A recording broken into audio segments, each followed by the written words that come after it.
Oh yeah.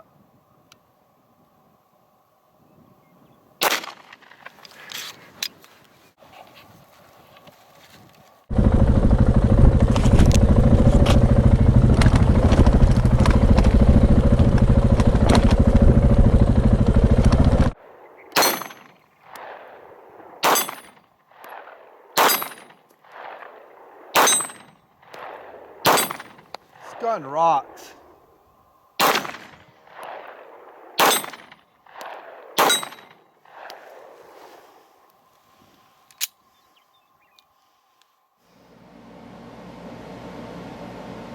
This is a nutnfancy project, and I review stuff.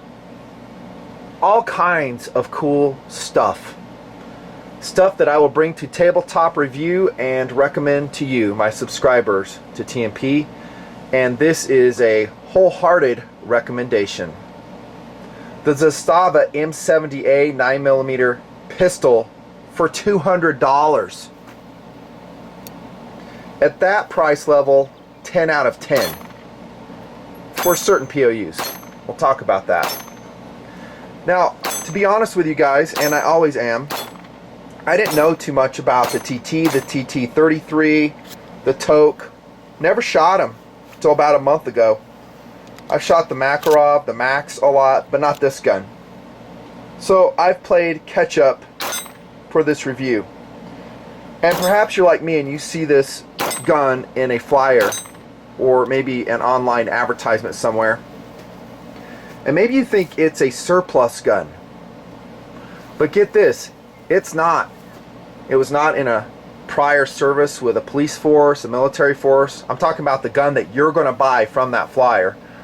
No, it's new production in Serbia by Zastava, which is outstanding actually. Back in 2008, I reviewed one or two guns from that factory, and maybe one or two more since then. I've always been super impressed with their quality levels. And this one is $200. Did I mention that? Totally worth it. Now, if you're tuning in this video, more than anything, you're tuning in for my opinion, my data in shooting this gun. I'm not going to give you a complete historical rundown of the Toke. Not going to happen. I'm not the person to do it. Like I said, you know, I know about it now, but I'm not an expert on the Tokarev. TT33. I do know this. It was a very successful design by Fedor Tokarev. The TT I'm talking. It served, I think, in the form of TT33 in World War II very successfully. It was loved by the Soviet troops. The Germans captured it, put it into service. All the way through the 1950s, this gun was, I guess, killing good guys and bad guys. The Toke. And then it was eventually replaced by the Makarov. Original chambering for this was not 9mm, as you can imagine. 7.62 by 25. We'll talk a little bit more about that chambering. I'm stoked on the 9mm version because of ammo availability. That will always be around here in the United States of America. If you want to get one in 7.62 by 25 or the original caliber, you can do it. I think it's a good cartridge from what I know about it. I have never shot that chambering, but I would stick to the 9mm for ammo availability, and plus you can stoke it where it hits pretty hard, like we've talked about.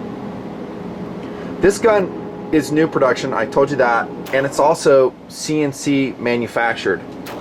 I think they use CATIA software there in Zastava. The reason I bring that up is I want to hammer home the point, just like that Turkish-made Canik TP9, this is a modern production gun using modern materials and modern methods, albeit it does follow an established design dating back to the 1930s, I think. It is upgraded even from the TT33 because it has a slide-mounted safety on it and some other improvements. It's a better gun in my estimation. But, well, we might as well just do it now. Let's jump into philosophy of use. New production gun, high quality, CNC, all that stuff. And Zastava's been doing it a while. I think they made a variation of this pistol, the M48, right after World War II. It was one of the very first guns I think they made in that particular factory in Serbia. Philosophy of use, though, and this is interesting if we're talking new production. What do you want out of this gun when you buy it? If you want a World War II era Tok, when I say Tok, Tokarev, and by that it's an umbrella term for any of the variations of the pistol, you won't get it with this gun. I'm talking authentic World War II Tok. You're going to get the improved version, which to me is better. You might want to go on the used market if that's what you're after. Buy a TT, buy a TT33. They are out there, is my understanding. I have seen them at gun shows quite a bit, and go from there. And there's some people who will actually mod such a gun back to its World War II configuration. I know some TTs were brought into the country and they had these crudely mounted frame safeties on them, which were cheesy. They had to do that for importation reasons. Not the M70 though. So as far as connecting to the Soviet War, the Great War, well, the Great War was World War I, I guess. The Soviet action in World War II, maybe this is not the exact gun. You will get a flavor of it, and I think shooting an M70A and shooting a TT are going to be basically the same experience. But I wanted to lay that out there if you're thinking about collecting it. And honestly, collectors already know this. I mean, some guys will devote their whole lives to a particular pistol. It might be the Tok, it might be the TT series. They know all the variations and stuff, just like we've seen with every gun, M1 carbine, M1 Garand, whatever.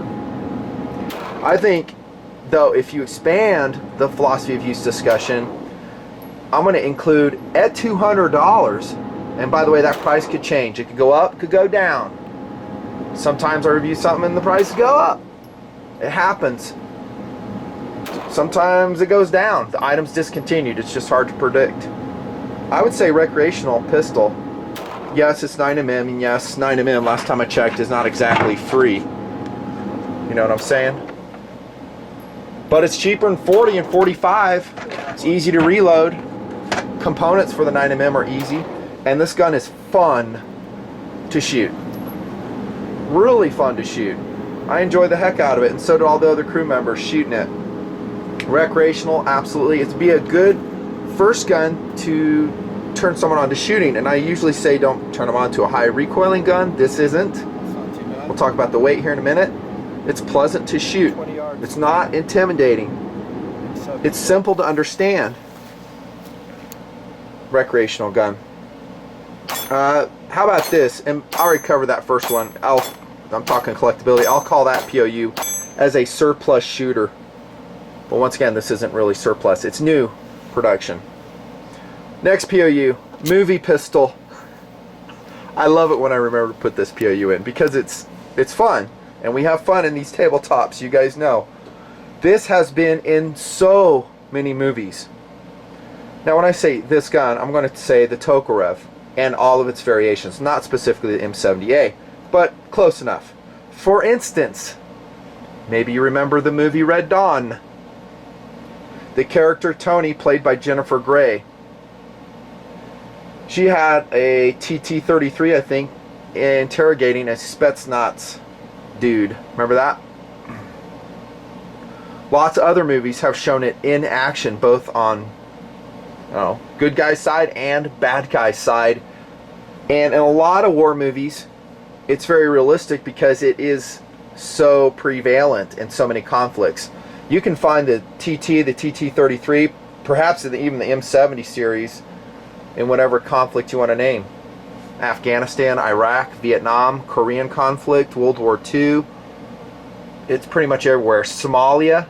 Heck, speaking of Somalia, wasn't it a Somali bad guy shooting the dudes in Black Hawk Down? He had a Tok in his hand. Huh. Can't believe I remembered that. Movie pistol, absolutely. I would think long and hard though if before I put this as my primary go-to war pistol. You knew this was coming, right? Well, why is that, Nuttin? Well, first off, it's not super high firepower. 9+1 total rounds. I want better firepower in my go-to war pistol. That's first and foremost. Secondly, it's just heavy. 31 ounces. Yeah, it is a steel-framed gun, and it's portly. I have a 1911 on the table. It's a Smith. I've reviewed this. I think it's 108-303 stainless railed version. Awesome pistol. Let's compare the weight between these two. You guys know that I love the 1911. I even like steel frame 1911s, but they for me have a very specific application. That's what we're talking about. Range pistol, yes. Competition pistol, absolutely. Home defense, absolutely. Hiking through the mountains with an 80-pound pack on my back, no way. And that's kind of a qualification for a GTW pistol for me. Your mileage may vary. While we're here, let's look at the widths on these guns. You'll see that the M70A is narrower, has a slightly shorter sight radius, and it's just basically a trimmer pistol, but it is very 1911-ish. It's a short recoil design. It differs a little bit from the 1911, but most shooters would think of these two pistols, I'm talking non-expert, non-super experienced shooters, would think of them basically as the same gun. You know, I cock it, it's single action, I have a safety I got to put on, very 1911-ish battery of arms. So, home defense wouldn't be my first choice. It doesn't have a rail. I did talk about in the TP9 review, and I'll put it here, stash gun. Because it is so affordable. It's a $200 9mm pistol, which, as we will see, is accurate and very reliable. There, I said it. Yeah, you could buy it, stash it everywhere. Keep this in mind, though, it's not coated with Cerakote, Duracoat, Melanite. It is blued steel, which will rust. You're going to have to preserve it somehow. If it's a long-term storage situation, maybe some really viscous grease, maybe some oil. There's some bags that you can store these things in. You can put things in the barrel that prevent corrosion, inhibit rust. You might think about those issues. That's philosophy of use. I love the feel of the M70. It's just, it really feels like a 1911. Doesn't have the grip safety, as you can see, but it has a low bore axis, and it just feels like a trimmer 1911 to me, which for me has always been a great and natural pointing gun. And the M70 is just like that. It just points naturally, it recovers quickly after shot. Muzzle flip, I don't know, medium. But it's pretty portly again, 32 ounces. Firepower we've talked about. Check this out though. The frame was initially designed for the 7.62x25, the original chambering, and it actually has a longer overall length than the 9mm, 34 millimeters if I'm getting it right. And the 9mm is like 30-ish, like 29.7 or something overall length. So this is actually a block that's been pinned in the mag well, so the magazine will slide in and not rattle around. Check it. That's pretty cool. Speaking of the mags, they're serviceable.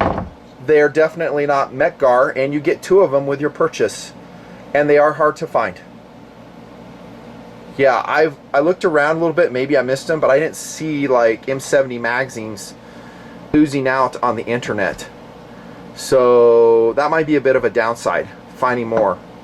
That's subject to change, but that's just a snapshot in time when I post this video. Incidentally, contributing to its high reliability is a very straight feed angle of the M70. Check this, and I don't have a dummy cartridge, but you can figure it out right here. See that? So the magazine sits very high. You have chamfering in the bore, not the bore, but the chamber area. It's basically a straight shot into the barrel, the round. No funky angles to worry about. No. But make the shots count because they are not unlimited. Again, we talked about that. Is it enough? It has been for decades. I like more myself, especially in a 9mm chambering. But at $200, who's complaining? Right? Like I've said in other reviews, man, it cracks me up when guys are like, well, it doesn't have this, it doesn't have that. I'm like, dude, $200. For $200, it has a heck of a lot. Huge amount of value. That'll take us to accuracy. We actually did shoot this a lot. One, because I like bringing paper to the table to prove if it's accurate or inaccurate. I do use a variety of shooters, not just myself. This is Tactical Doodle shooting gold dots. 10 yards, a little bit of vertical string in there. Nice group there. Very nice. That was at a shooting range, I think. Here's TD again. Now he brought it together, dude. Oh, by the way, he loved this gun. Absolutely loved it. He's like, yeah, I like that gun. He was having a little bit difficulty shooting the TP9. Then we swapped over to the M70, and he was digging it. Nice group there. This is just generic FMJ. I think it's like, I don't know, white box range ammo by Federal. And this is our friend Mike shooting the M70. That's like a magazine and a half, doing a good job. Really good job. Nice shots in the head right there. This is me doing rapid fire strings with the M70. As fast as I can pull the trigger. I'll show the video somewhere. You guys know how I roll that in. Federal FMJs. Wasted that guy in the head with rapid fire. I forget if I was doing Mozambique or what. This is me, 7.5 yards with the M70. This is a good target for these sights, by the way, because notice they are very old school. And it's good and bad. Here's the good, is they're very precise, they sit high, and you can get a great sight picture with them. I found them to be, by the way, pretty well regulated. Maybe a little bit low left, but not much. It's not to the point where I felt like I had to do anything with the sights to bring them where they need to be. My cross-eye dominance notwithstanding, and I've talked about that, I do tend to shoot left with all pistols until I drift the sights. Good sight picture, it's precise. The downside is it's low contrast. So what I would do if I were you is I would paint this front with that Tester's white paint, degrease it, 2 coats, let it dry thoroughly between coats, and then about 3 coats of Tester's fluorescent sight paint. Yes, they do make fluorescent sight paint. I've not had great experience with it. I just use Tester's model paint. And then you'll have a glowing, not a glowing, but a bright orange front sight, black blade, more contrast. I do love the sight though. And notice how it's a big flat blade. You could actually rack the slide that way if that's something you like to do. I don't do that, but some guys profess that and train with it. Guess you're injured, you can use it. Last target. This is with hollow points. This is gold dot. This is me shooting. Love the gold dot. You know that. I think that's 124 grain plus P's. There's Fiocchi, 124 grain plus P. Remington jacketed hollow point, 115 grain. Good group. Excellent group from the Fiocchis though. It shot those well. I do believe he is dead. Federal HSTs. That's a great ammunition. Those are 3 rounds. Good group. The gun is capable of 1 ragged hole at 7 yards. Yes, even with a trigger, which we'll check out right now. I know, it's not awesome. It's $200. What do you expect? Well, I expect a 4-pound match trigger, nothing. Well, you need to spend more money then, dude. Alright, let's check it out. What's it going to pull at? 8 pounds, 9 ounces. That's what it's going to pull at. How is it? I don't know. It feels kind of surplusy, you know? So it's got, you know, not a long take up, but a medium take up and a crunchy pull. That's how it feels. Would you smith it? Yeah, if I could, I would. But again, it's a $200 gun. Here we go with value again. Do you want to put $100 into a trigger job on this gun? I say just live with it. You know, it's definitely good enough. You just saw the accuracy. Learn how to shoot. That's my recommendation. There is no lanyard attachment. We're going to go over ergos right now. I think various versions like the TT33, the M48 had lanyard versions or lanyard attachments. This one doesn't. That's not something you would use anyhow. Fine slide serrations here, not the coarse ones on the World War II era Tokes. I like these ones a little bit better. They're cool. Excellent. You see the external extractor right there. And there is just a little bit of serrations here on this portion of the slide, which is very rounded, very 1911-ish, once again. Really slim presentation though. If you could take the weight, I guess, and I didn't mention this in POU, it could be a concealed carry gun. But dude, 31 ounces? Yeah, enough said. Some scalloping here, just like you know who. Yeah, Browning's design, same. Slide release is excellent. It's low profile. It worked fine. I used it a lot. Safety worked good, and I like that it's slide mounted as opposed to something down here that's crude. I generally don't like slide mounted safeties, but remember the origin of this gun, the Toke. This is an updated version. I think this is the most elegant way to probably integrate a safety into this design, from what I know now. Subject to change. Single action, you know that. If you're a new guy, you don't know what I'm talking about. You're going to have to cock this gun first before pulling the trigger, obviously. Can you carry it around like this? Cocked and locked? Yeah, you can. Let's check the positivity of that safety. It's pretty good. I'm not so sure you'd be popping that off accidentally. You could do it. Again, we talked about the weight, but additional to that, this is a blued firearm. Next to your sweaty skin, it will rust. You're going to have kind of a maintenance chore keeping this up. You could coat it. Do you want to? There's other options for that, I think, that might be a little bit better. Magazine release. Excellent. I didn't really check to see if it was reversible. I suspect it is not, looking at that. Not so much. There's no checkering on the front strap. Would you expect any at this price point? No, I would not. Nylon grips. It's a Stava variety. Very Toke-like. They work. You might find some other grip panels out there if you want to modify it. Maybe some wood, maybe some aftermarket stuff. I didn't look that much. They're out there though. Ergonomics. I talked about the sights already. Well, one thing I forgot to mention in Firepower is it does have a magazine disconnect, which I don't like. There's probably somewhere some information on how to defeat that if you don't like it. Again, for the value we're talking about, I would just leave it. It's not a GTW pistol. I think of this as a recreational or a stash pistol. First POUs. The gun actually features a cold hammer forged barrel. There's some of that quality we're talking about. It's a Stava quality. Full circumference locking lugs on the barrel, unlike a 1911. I can't see them. You'll see in field strip. I'll roll some pictures in when I took it apart. Swing link beneath the barrel. We might as well cover that now. The field strip. It's actually pretty easy. I was surprised. I thought it'd be a nightmare. You have a retention clip right here. You'll pop that off. Push out the slide stop, and this is when it's the magazine's out, obviously. And I'm not going to do it here because it's a little bit tricky to get back together for me. Maybe it's just because I'm slow. Push out the slide stop, and then you can take the slide off the top of the frame. Kind of. It does have a barrel bushing that will have to be unscrewed, like a third of a turn, something like that. You'll figure it out. And yes, there is some instruction in the manual, which is included. And then once you get the barrel bushing off, you can proceed with field strip. You'll see the photos there. High quality on the inside. No, it's not finely machined or finely polished on the inside.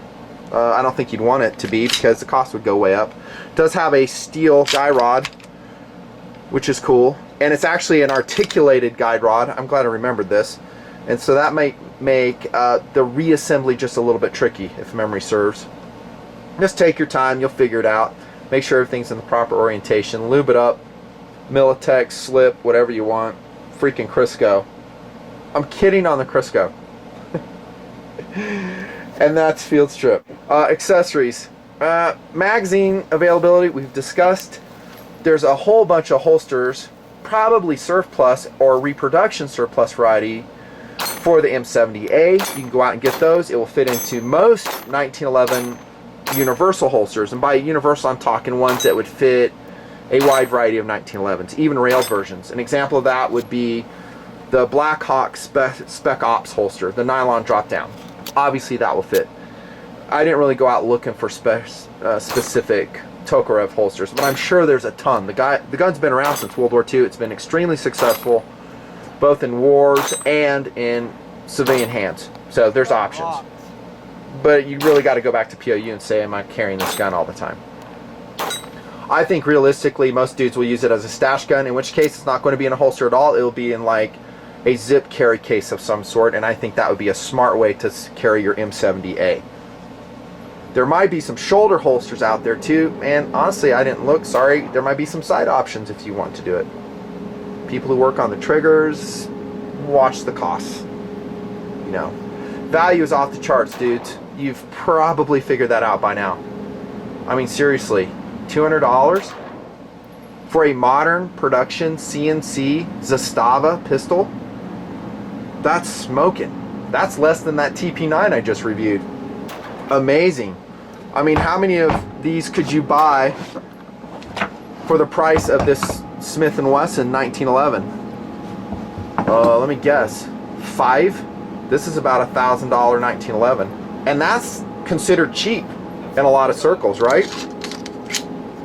But they're really two different guns, Nutton. There's definitely two different calibers. Yes, they are two different calibers, but again, I think most shooters would consider these very similar as far as the form factor and how they shoot. I'm talking a General 1911 and an M70A. Now granted, this trigger blows this trigger away. The sights are better than this gun. You know, you have more accessory options. I mean, we understand that. I mean, the 1911 is a whole world. But keep in mind, it's kind of like getting into the country club at a bargain rate. In fact, I think I'm going to call this review the Russian 1911. It just came to me. Seriously, I didn't even think about it before. But this is a Russian 1911. Yes, there are mechanical differences. If you want to know what they are, there's all types of information you can look, and you can read about it all night tonight about the M70A. Look at the top of the screen. That's where I recommend to buy it if it's not at your local store. I love you supporting your local gun shops whenever you can. Keep the gun industry going. But if you can't get it, order it from these folks at the top direct. You will fax them the FFL where the gun's going to get shipped to, and they will ship it direct to your gun dealer, and you will go pick up your $200, subject to change, Zastava M70A. It is a total win, this gun. It really is. Fun to shoot. Oh yeah, I forgot to tell you. Really hammer it home. No jams whatsoever. So totally reliable. With jacketed hollow points, with FMJs, we had no malfunctions in about 500 rounds shot out of this gun. Yeah, total win. Nothing fancy. See ya. What a great gun. Freaking $200. It's almost free.